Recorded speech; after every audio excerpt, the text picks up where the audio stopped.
Hey guys, Todd back here again for another 2A talk. This one's going to be a down and dirty recap of Naperville City Council meeting last night.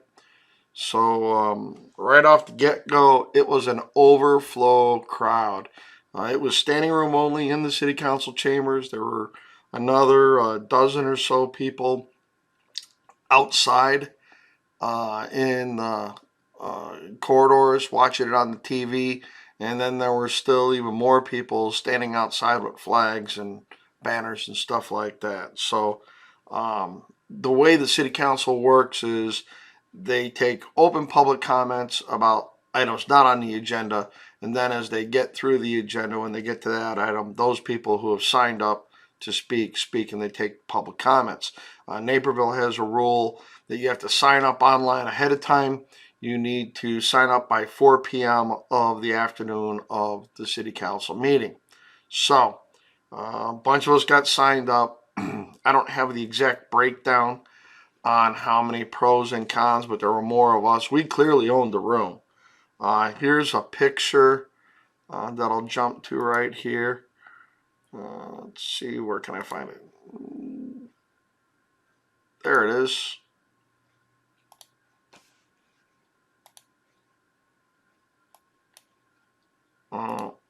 There it is.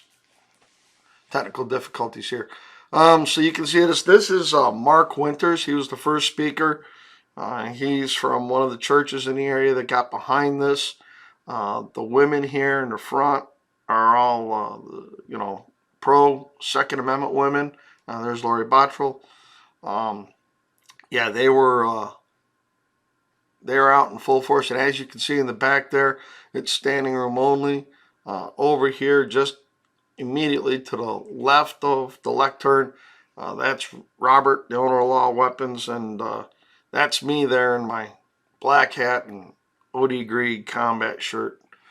The lady standing up in the black and red is the next speaker. She's a pro-gun speaker.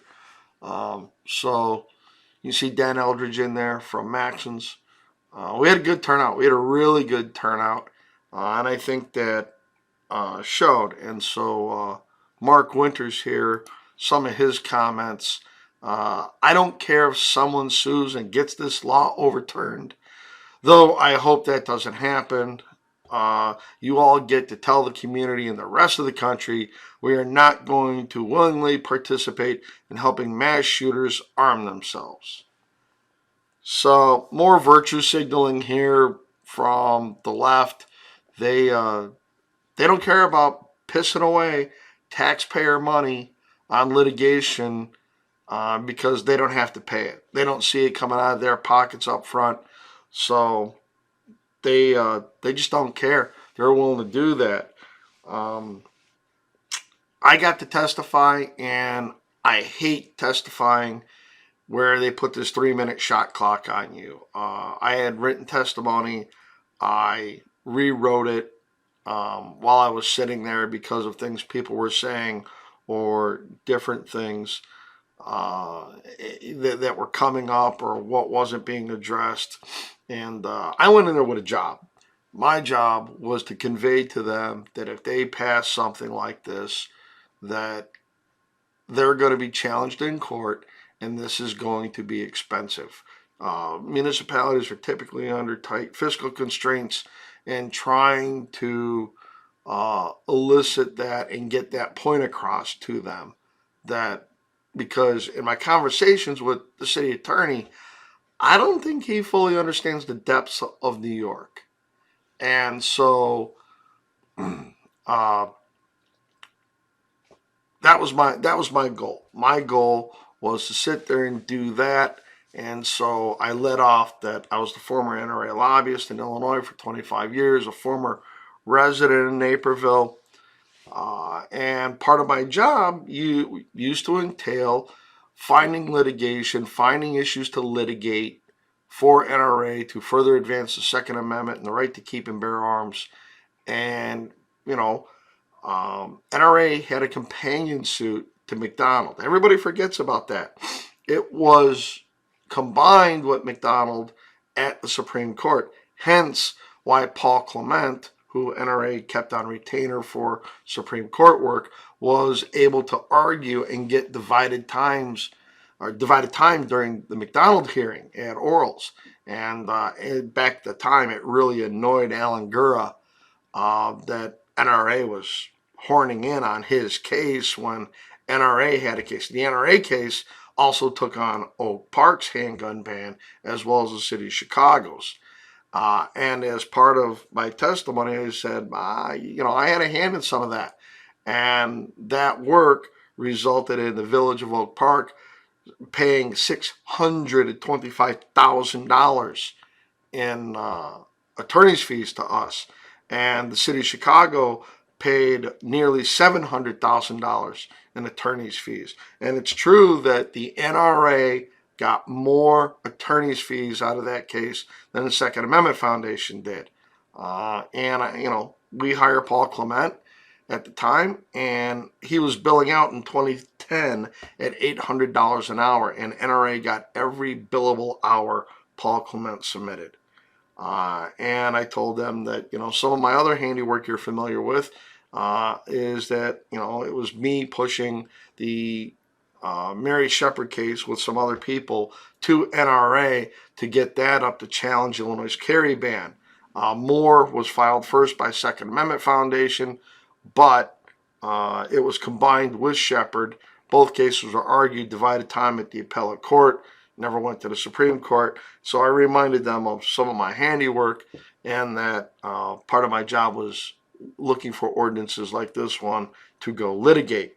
And I proceeded to tear apart their paragraph 17, their mischaracterization of the 1994 gun ban, and then their citing of Highland Park, the Freedman case, and the recent Maryland case, because they didn't really get to know that Maryland had been GVR'd, granted, vacated, and remanded, and then it was kicked back.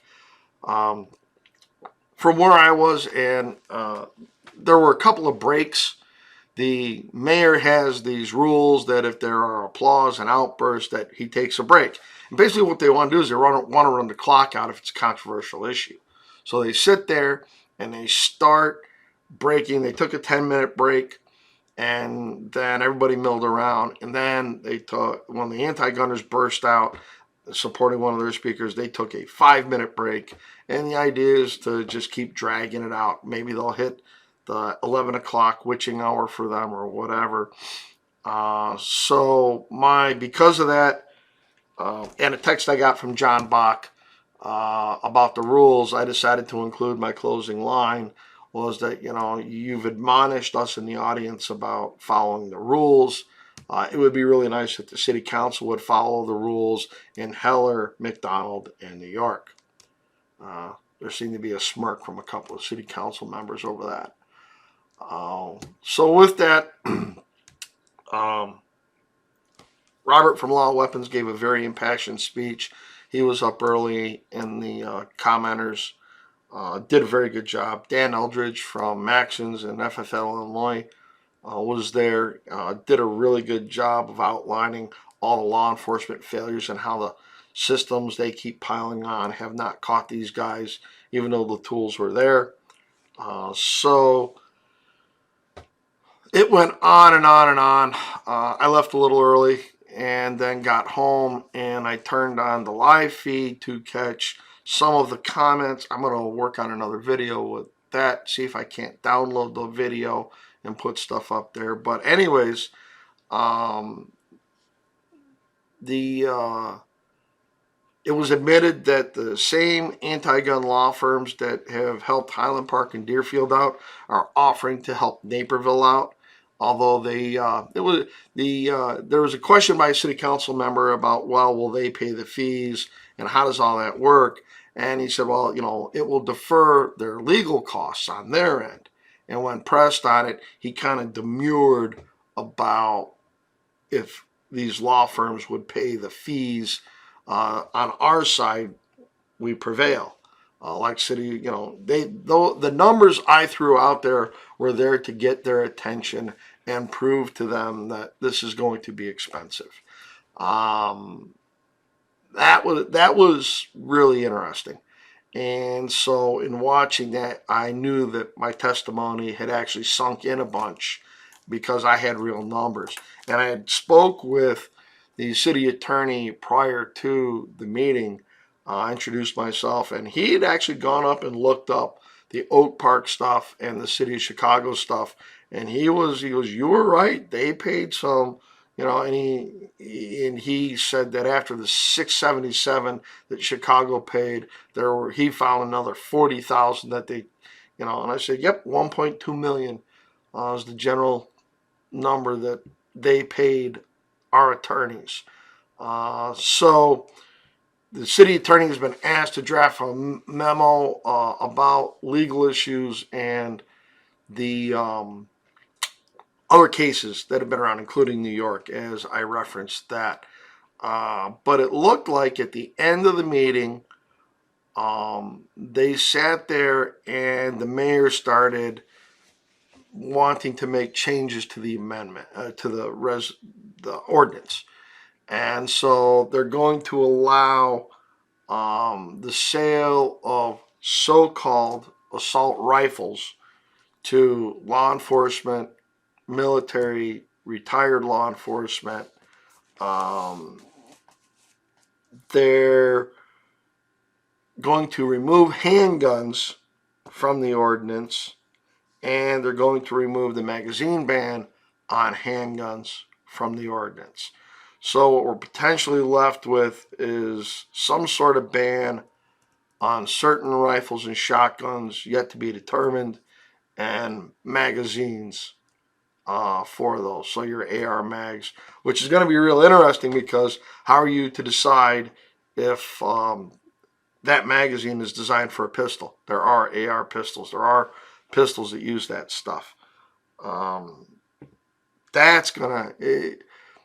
They're trying to solve a problem. I don't know if they're going to get there. But that's it. So that's the recap. Thanks for everybody that showed up out there and turned out for your support. Even if you weren't from Naperville, it was noticed. It was clearly noticed. And we'll try to get some of the video, if they post it online about that we can grab some snippets from that. The city councilwoman Sullivan that I did in part 3 the other day, I am less than impressed. It's also been said that at least one other member of the city council didn't understand how broad this stuff is and what's going on. So, and he was one of the originators that I think they are trying to figure out that they know they've got some issues with this, and we'll see where it goes. So, guys, yeah, we definitely lobbed one into their lap last night. They were not expecting some of it. Some of our testimony did make an impact. I will tell you that the one guy who got up there, the one nut job, the certifiable grade A lunatic who threatened them with the gallows, does not help our cause, doesn't help our side, doesn't help the issue. He was gavelled out of order and came close to being escorted out by the police. So with that, we'll get another video together when we get some other video clips. And always, if you like it, please hit the like button, hit the subscribe button, share this around social media, cut and paste a link to your Facebook pages and all that kind of stuff. And I got to go get out on a bulldozer and move some more dirt at the club. So, as always, frag out.